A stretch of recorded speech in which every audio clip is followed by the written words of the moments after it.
Guys, it's 10 o'clock, so we're going to get started. Please mute your microphone and turn off your webcam, but be sure to unmute if you have a question. We'd like for you to ask those questions. We are recording this session, and that recording is going to be posted on the A+ College Ready Science YouTube channel.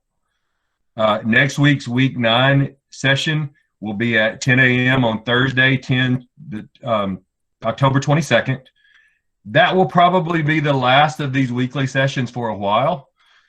These sessions were intended for virtual students, and it sounds like most of our schools are now back in session.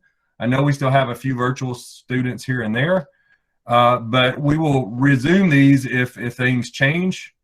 And then in the spring, as we near AP exam time, we'll have lots and lots of these sessions again. But I'll send out more information about that soon, but we definitely will have a Week 9 session next week. So today we're going to focus on cellular respiration. And I hope you guys know that cellular respiration is about taking food and getting energy out of that food and using that energy, storing that energy typically in the form of ATP. ATP will then be used to power pretty much every chemical reaction that happens in the body. Cellular respiration is one of those processes, those metabolic processes that's shared amongst all of life. All living things we know of do some type of cellular respiration.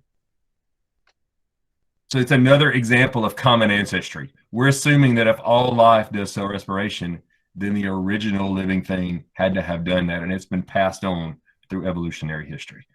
So that's cellular respiration. Down at the bottom of our screen, we see the equation for aerobic cellular respiration, which is the type of respiration we'll focus on mostly today.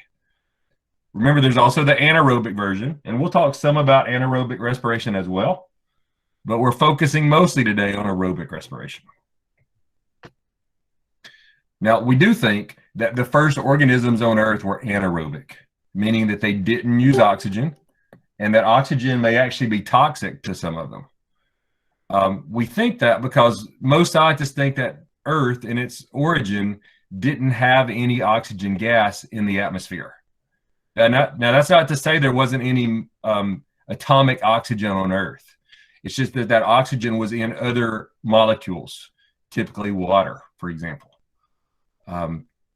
Things that use oxygen to do respiration are called aerobes or aerobic respiration. I mentioned earlier that cell respiration works basically the same in all organisms, at least aerobic respiration does, all organisms that do it. And anaerobic respiration works very similarly in all organisms that do anaerobic respiration. So it's another example of unity and common descent from common ancestors. As I said a minute ago, we're going to focus today mostly on aerobic cellular respiration. Scientists have divided it into 3 sub-stages. Glycolysis happens first, and it happens in the cytoplasm or cytosol of cells. Krebs Cycle happens next, and it happens inside the mitochondria, in the inner compartment of the mitochondria called the matrix. And then the electron transport chain is the last stage, and it also happens in the mitochondria.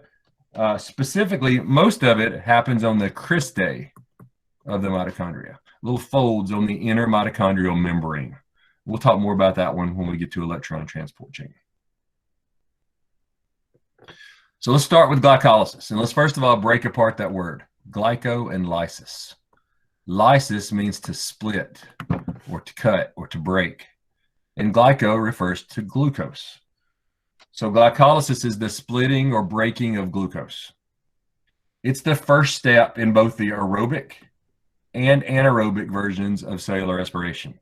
So all organisms do glycolysis. Everything from bacteria to plant, yes, plants do aerobic respiration and anaerobic respiration, to animals, to protists, to everything in between. All organisms do glycolysis. We already mentioned a second ago it occurs in the cytoplasm of the cell, and during it, glucose is split. Now, these are the overall products.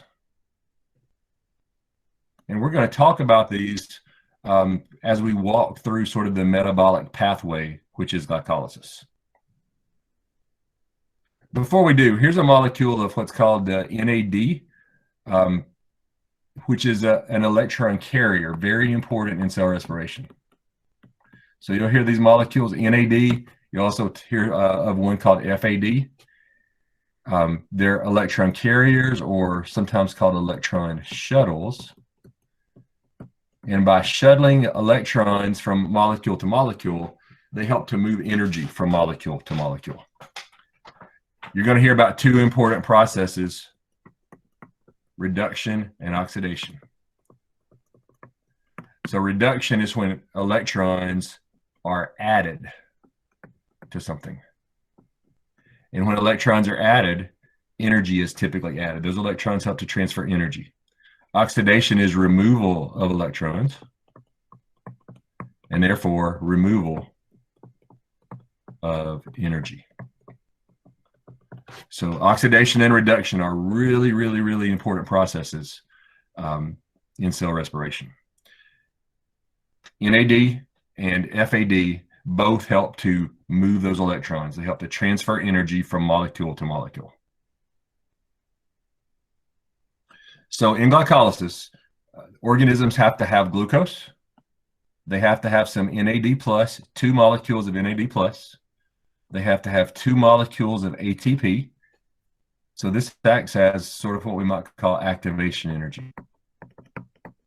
So you have to put in some energy to get out even more energy. And the cells also have to have 2 molecules of ADP and 2 inorganic phosphate ions.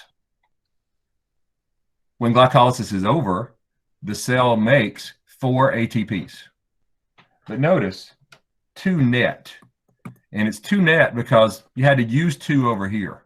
So you make 4, but you use 2, so you end up 2 to the good, or 2 net ATPs. Glycolysis also creates 2 molecules of pyruvate, which are 3 carbon sugars essentially, and 2 molecules of NADH. Those again are our electron carriers. So now let's look at the metabolic pathway, which is glycolysis. Now, you guys don't need to know all these steps and all these crazy chemical names, but I do want you to get out some of the big ideas. So glycolysis starts with a glucose. And the first thing that happens is that ATP is used as a reactant. So ATP is being used up, and a phosphate group from ATP is transferred to glucose. So we get what's called phosphorylation. And that phosphorylation transfers energy in the phosphate to glucose, making it more reactive, getting it ready to react. Notice that after the phosphorylation, ATP is now ADP. So that phosphorylation changes the name of glucose to glucose 6-phosphate. The molecule changes shape a bit after it's phosphorylated and now becomes fructose 6-phosphate. So just a change in arrangement. Notice here it gets phosphorylated again. So another phosphate from ATP is transferred to fructose 6-phosphate. Now the molecule is called fructose 1,6-biphosphate. It's still glucose. It's just glucose with 2 phosphates attached to it. The shape is now changed a bit. The molecule is now reactive. That's what the phosphorylations cause it to do, is to become reactive. Again, it changes shape a bit. Now the molecule is called, and actually it breaks in half. And that's why this 2x means 2 times. So we end up with 2 molecules of what we call glyceraldehyde 3-phosphates. Older books call this molecule PGAL, but most of the newer books call it G3P, glyceraldehyde 3-phosphate. So we end up with 2 of those. At this stage, NAD plus is used as a reactant, and it comes in and essentially takes away some of the electrons from each G3P. So in this step, G3P is oxidized and NAD plus is reduced. So essentially what that means is that electrons are transferred from here to here. And by transferring electrons, energy is also transferred from G3P to NAD plus. And those charged up molecules of NAD plus are now called NADH. So you can sort of think of NAD plus like a dead battery, and the process of reducing charges it. And once it's charged up, it's now called NADH. So this now has energy in it that was originally in the glucose and then in the G3P. All right, next, now the molecule changes names again because of that reduction step. Now it's called 1,3-bisphosphate glycerate. At this point, something called substrate level phosphorylation happens.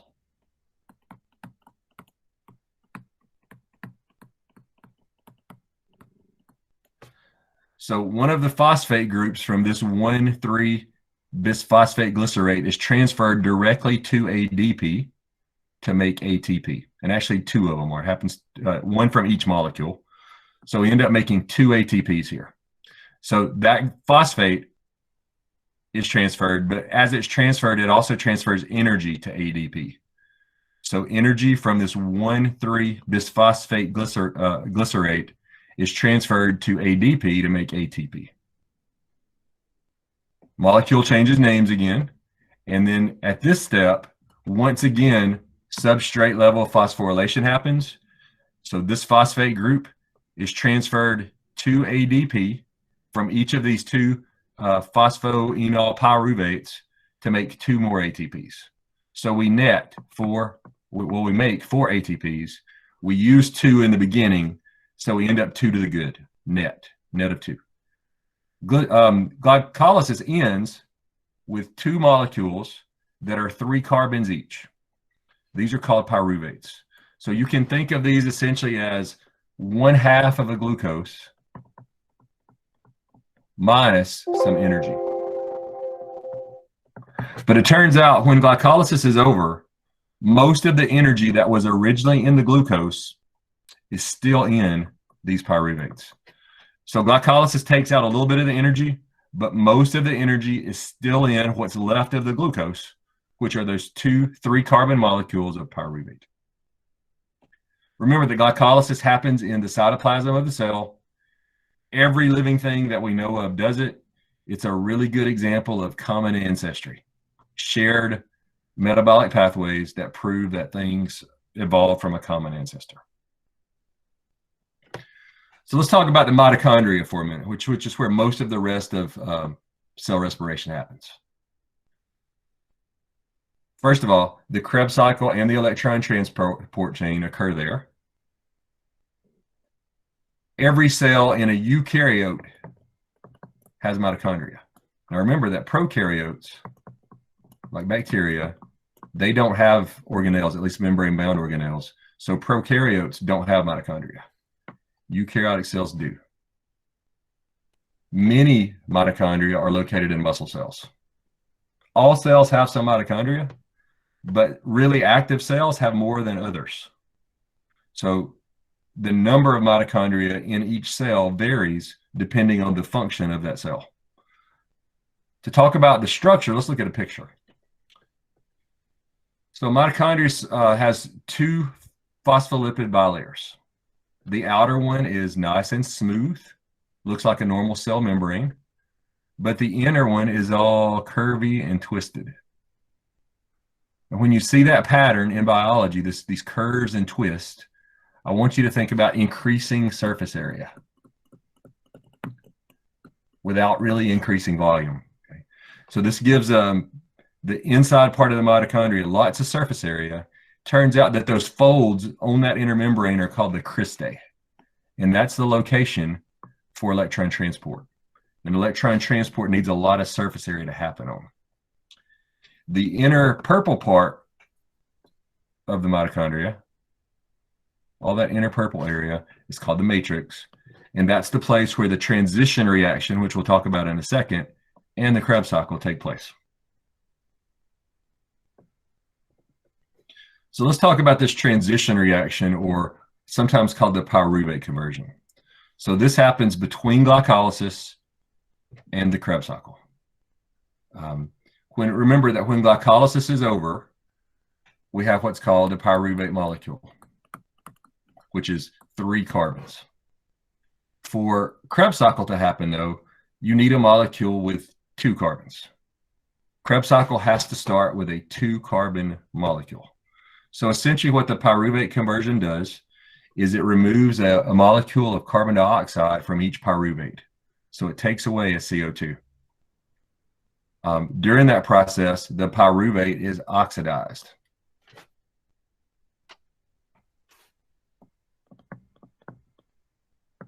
And what that means, again, electrons and some energy are taken from that pyruvate, and those are transferred to an electron carrier, either NAD plus or FAD plus, to make either NADH or FADH2.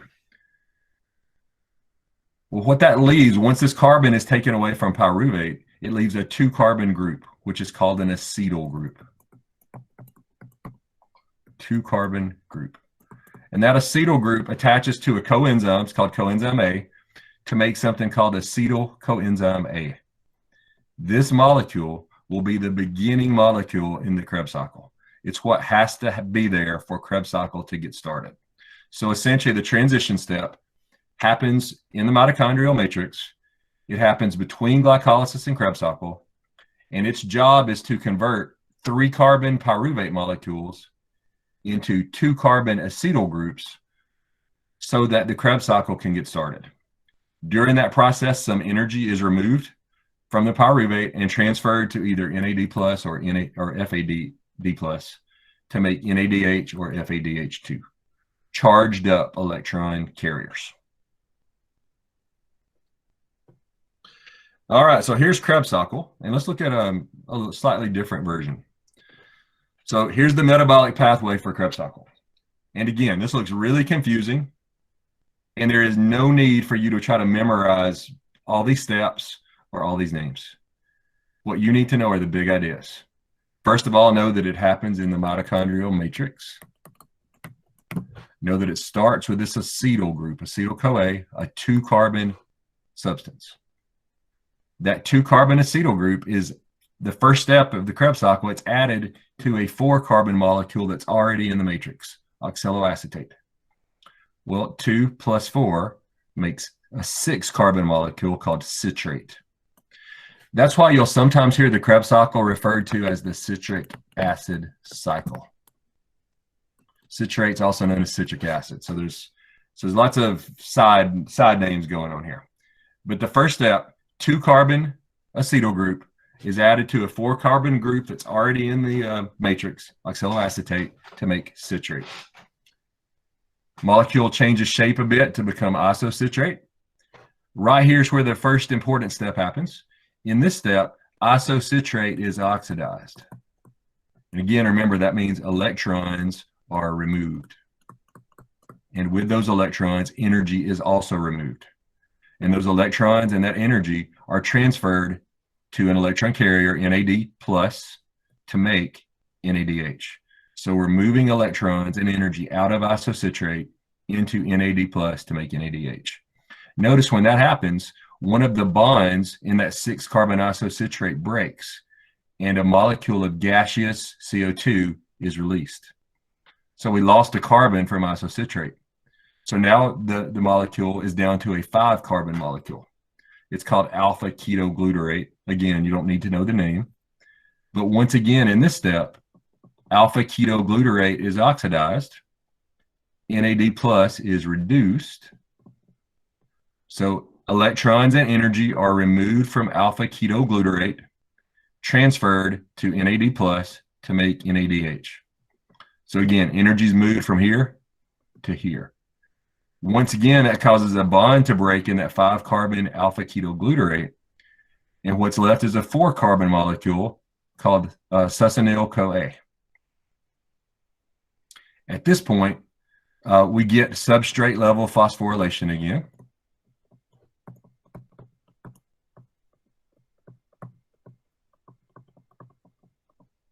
So a phosphate group is transferred from succinyl-CoA directly to ADP to make ATP. So again, that transfers some energy from this molecule to ADP to make ATP. Still left with a 4-carbon molecule. It's got a different name. because of the phosphorylation step that happened. Here again, the succinate is oxidized, and an electron carrier, Fadh, gets reduced. So more electrons and more energy are transferred from this molecule to an electron carrier. That changes the name of the molecule. Some water's added in, name changes again. But once again, at this point, more oxidation of malate, reduction of NAD plus to make NADH. So the energy that was originally in this acetyl group is transferred through this process of Krebs cycle to either NADH, FADH, or ATP. And by the time this process is over, the original sugar all comes out as carbon dioxide. Remember that we started off with a 6-carbon glucose molecule. We broke it in half into 2 3-carbon pyruvates. That happens in glycolysis. In the transition step, these guys lost, each pyruvate loses a carbon. And these are 3 carbons, I should say. So there's 2 3-carbon molecules of pyruvate. The transition step breaks a carbon off of each one of those, and we're left with 2 carbon molecules called acetyl groups. Those go through Krebs cycle, and notice that right here, one of the carbons comes out as carbon dioxide, and right here, the other carbon comes out as carbon dioxide.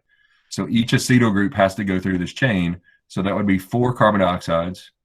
In the transition step, a carbon dioxide is created for each pyruvate, so that's 2 more carbon dioxides. So this process per glucose releases 6 CO2s. So all the carbon is released as carbon dioxide, and most of the energy has been removed. And by the end of Krebs cycle, that energy is now stored in either NADH, FADH2, or ATP.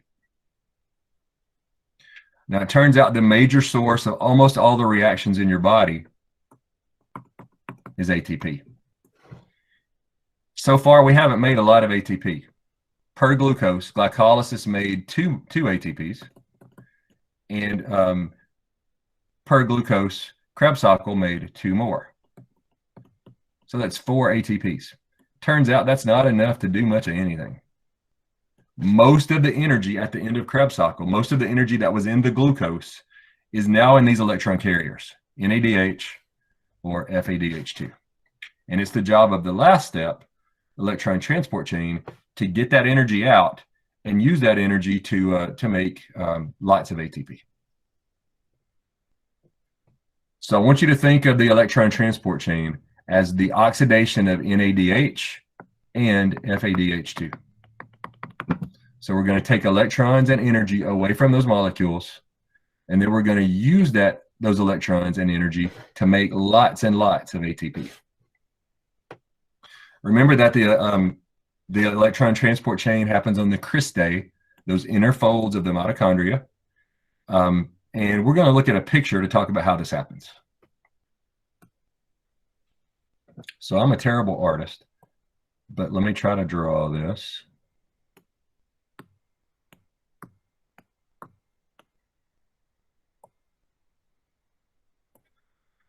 All right, so these folded inner membranes, like right in here, those are the cristae. These 3 big ovals are molecules called cytochromes, and they're proteins embedded in the inner mitochondrial membrane, and they essentially act as the electron transport chain, the ETC. So cytochromes make up the ETC.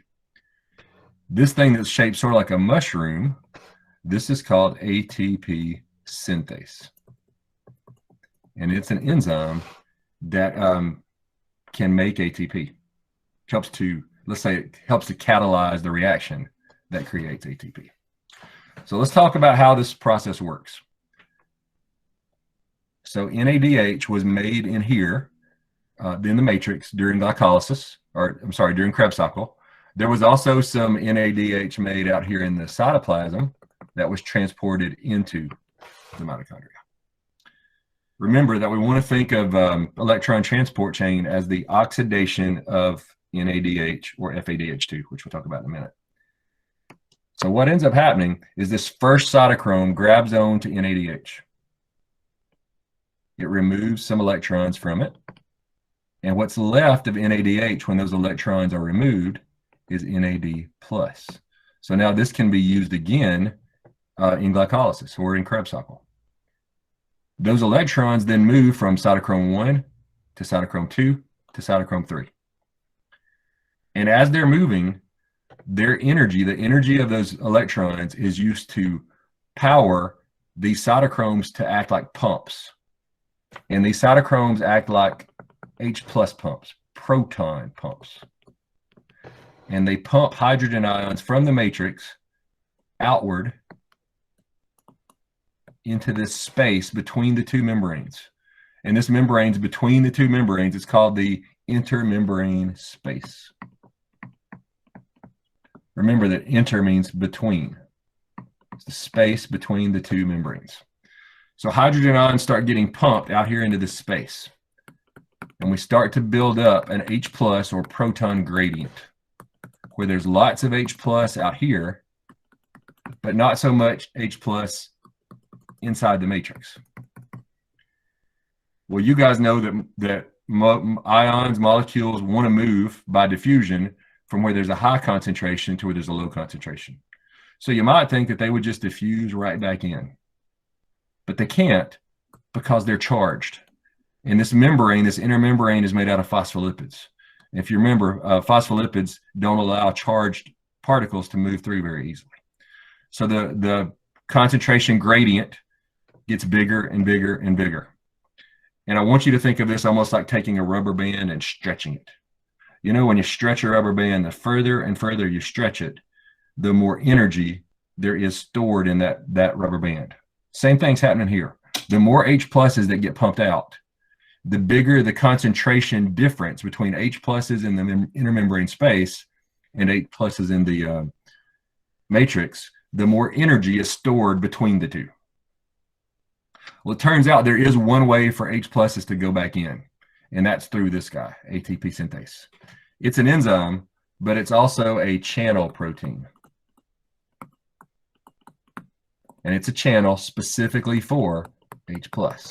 When it opens, these H+'s shoot through it with lots and lots of kinetic energy because of the big gradient.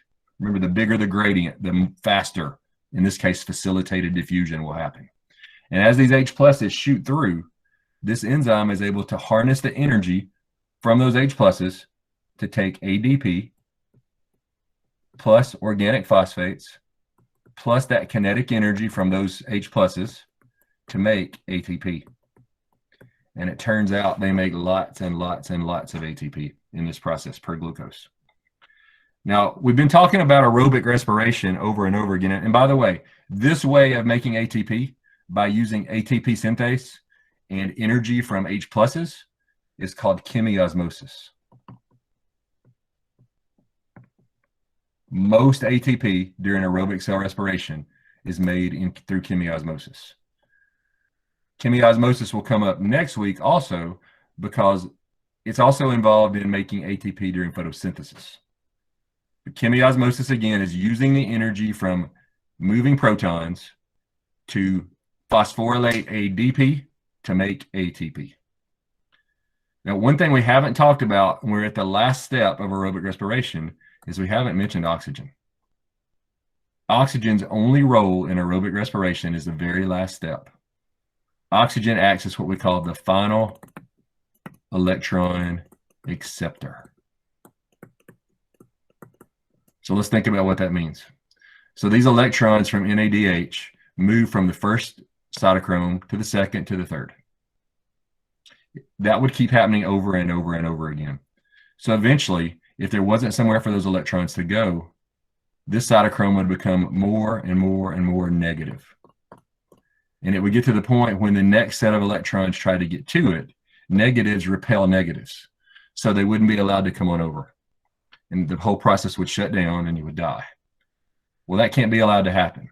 So oxygen's job, because of its high electronegativity, is to come in and take away those electrons. So you get oxygen plus some electrons plus some hydrogens, which are floating around everywhere, to make water.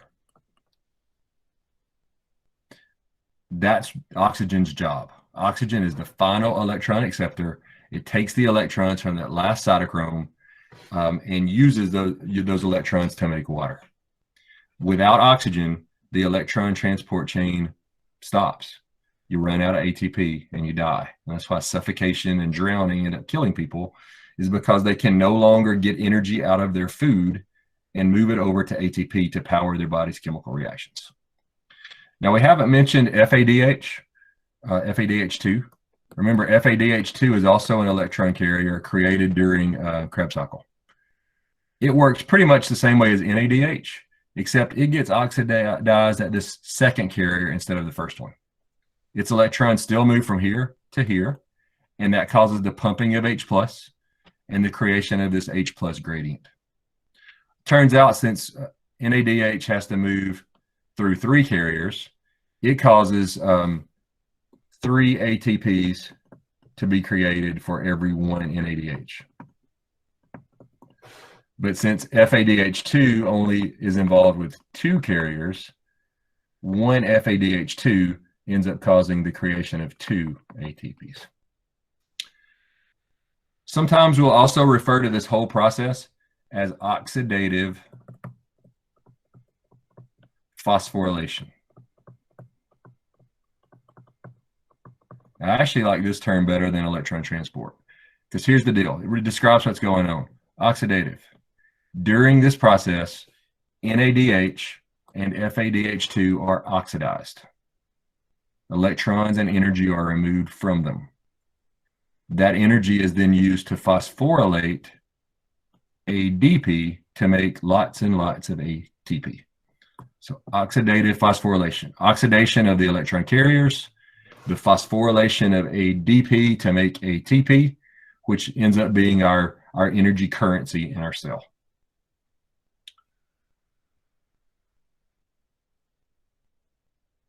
Here we can see a more professionally done picture of the process. So here's the first cytochrome. Turns out it's called dehydrogenase complex, NADH dehydrogenase complex. The second one, actually, there's one a little kind of go-between that I didn't show you in between. That's where FADH2 gets oxidized. And here are other cytochromes. So here's ATP synthase. And we can see how these H+ move from the inner membrane space through ATP synthase. And that enzyme is then able to use the energy from those H+ to put together ADP and P to make lots and lots of ATP. Oxygen, remember, comes over to this last cytochrome, takes those electrons away, and uses it to create water. Oxygen's job, remember, is the last electron acceptor.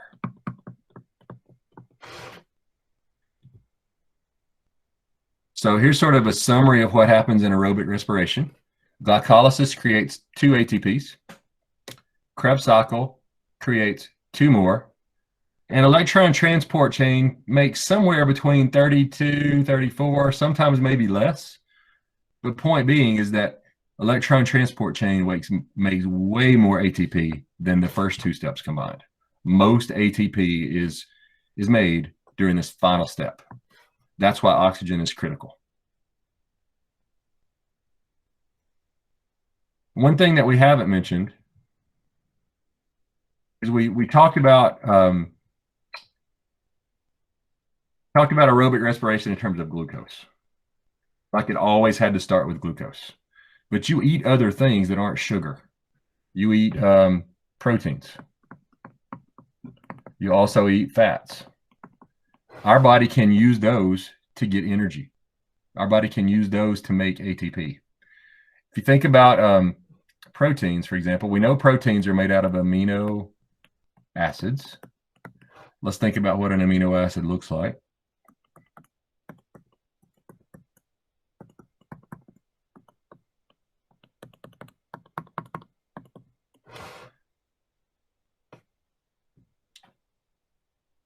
All right, so if you eat proteins and you need to make energy from them, first of all, the proteins are broken into amino acids. The amino group is removed, and what's left is essentially this 2-carbon group, which is very similar to the acetyl group. So essentially what I'm saying is that proteins don't go through glycolysis. They instead enter into Krebs cycle. And then from there, the process happens pretty much the same way it did if glucose was used. Remember that fats are made out of long chains of carbons and hydrogens, called fatty acid chains.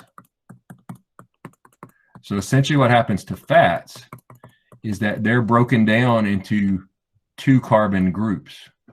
These 2-carbon groups essentially act as acetyl groups, and they enter the Krebs cycle. And then from there, respiration happens like it did with the sugars. So my point is, we tend to think of respiration happening with glucose, starting with glucose. It doesn't necessarily have to start with glucose. We can also use proteins or fats, and we can get energy and therefore make ATP from those other food sources. All right, so let's end today by talking about anaerobic respiration. So anaerobic respiration, anaerobic means no oxygen, essentially. So this is a type of respiration that happens without oxygen.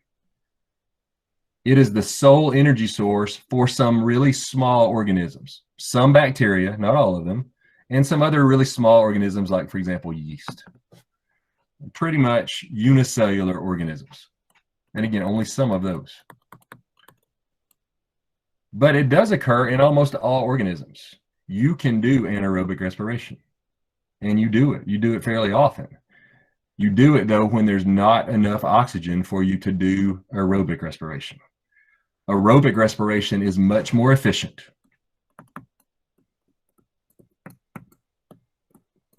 And makes way more ATP. So when there's oxygen, your body's going to do aerobic respiration. When enough oxygen is not available, it's going to do as much aerobic as it can, but it's also going to supplement that with anaerobic respiration.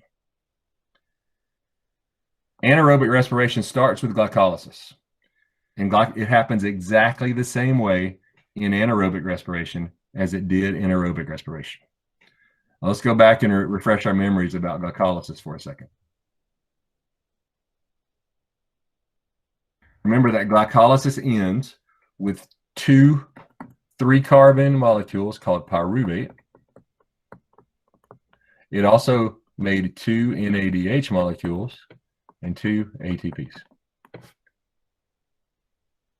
Remember that most of the energy that was originally in the sugar is here in these pyruvate molecules after glycolysis. The problem, though, with glycolysis or with anaerobic respiration is anaerobic respiration can't deal with these molecules. Anaerobic respiration can't get any more energy out of the pyruvates. Another problem is that your body has a limited supply of this stuff, NAD+. And without NAD+, glycolysis can't happen. During glycolysis, NAD+ is converted to NADH.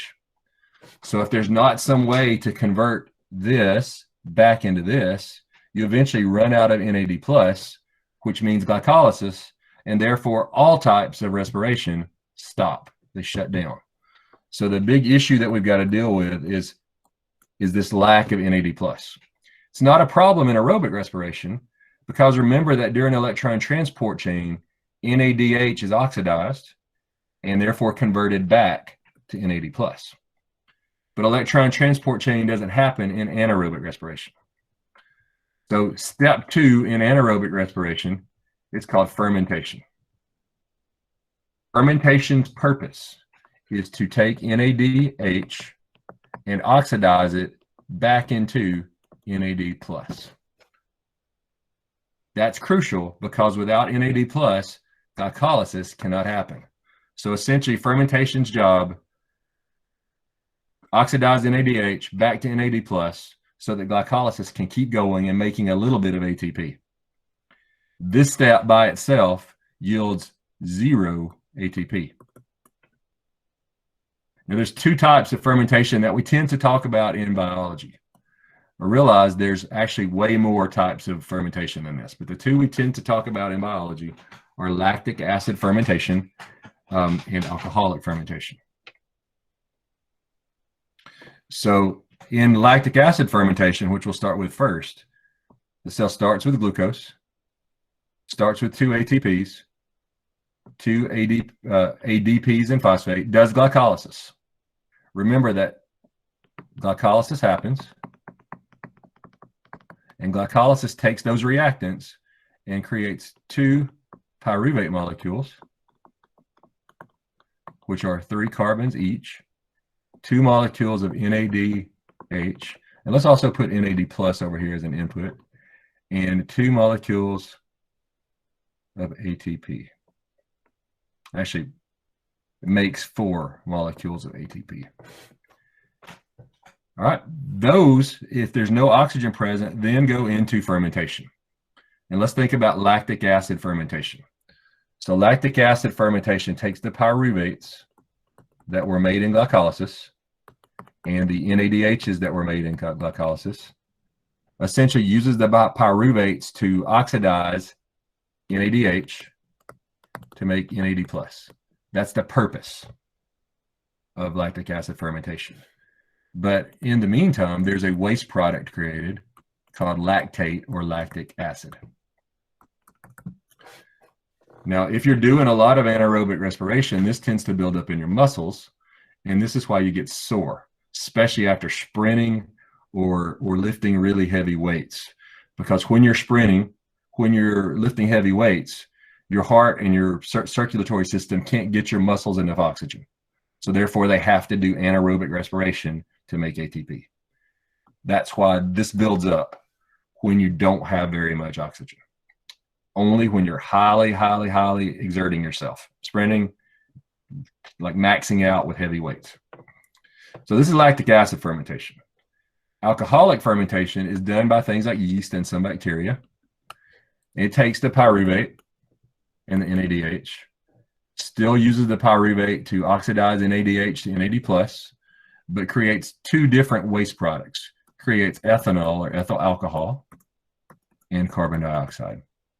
So this is the same ethyl alcohol that's in alcoholic beverages, and this is just regular old CO2.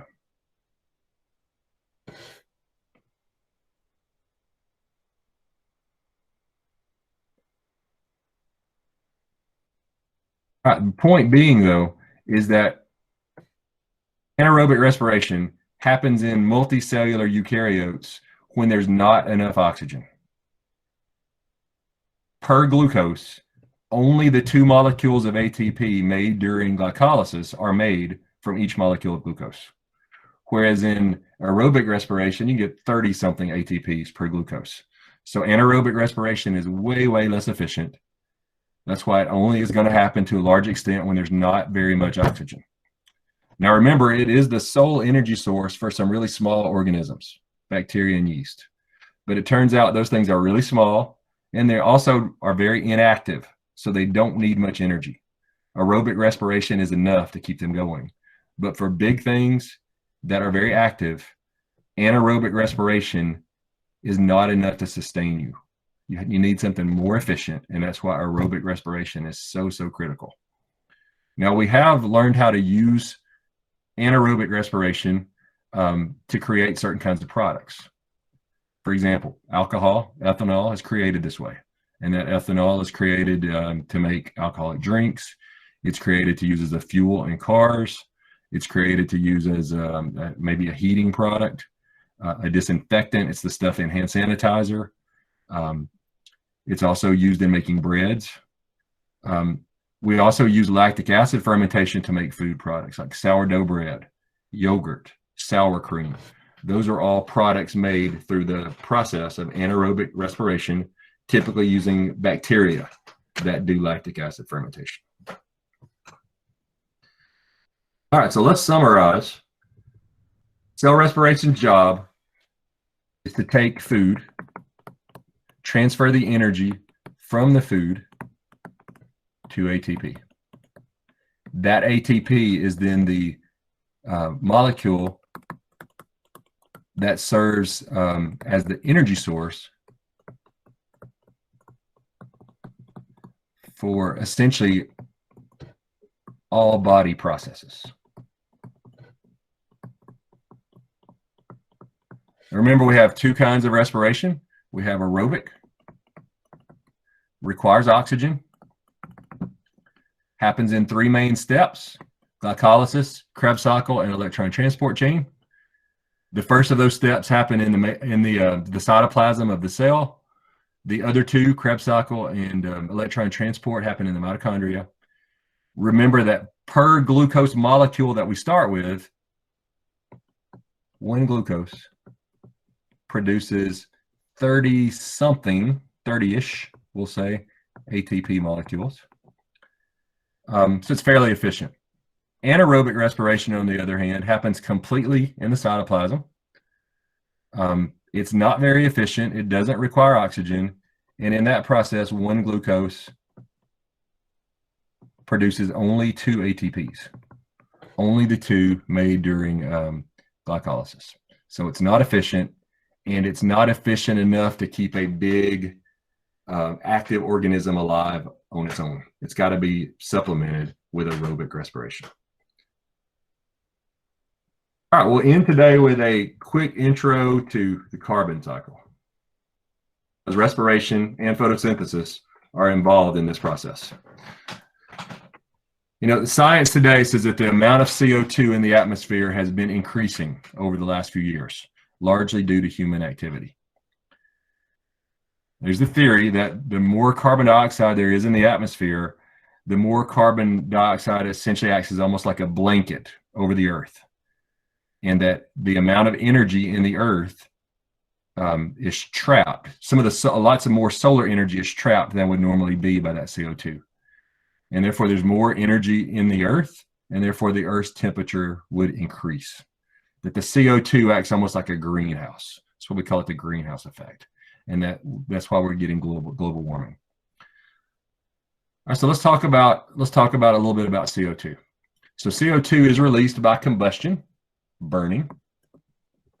So that's the burning of fuels, the burning of wood, the burning of anything. The burning of any carbon-containing substance essentially releases CO2.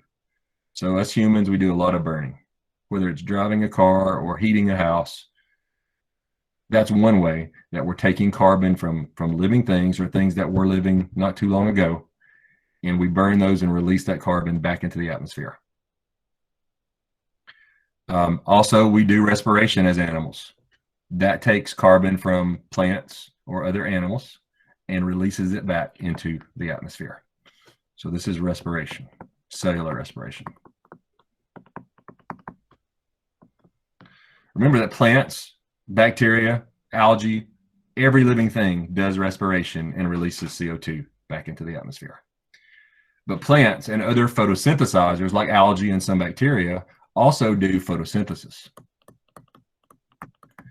Photosynthesis takes that carbon dioxide out of the atmosphere, uses solar energy to put together carbon dioxide molecules to make organic molecules, sugars, proteins, other important organic molecules.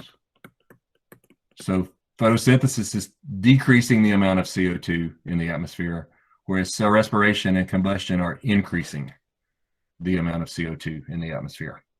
We humans have also affected this side of the equation by burning off land, clearing off land, reducing the number of plants out there that are doing photosynthesis. So by reducing the number of plants, we're also increasing the amount of CO2 present in the atmosphere. All right, so that's the carbon cycle. That's where we're going to end today. Are there questions I can answer for any of you guys about cell respiration or the carbon cycle?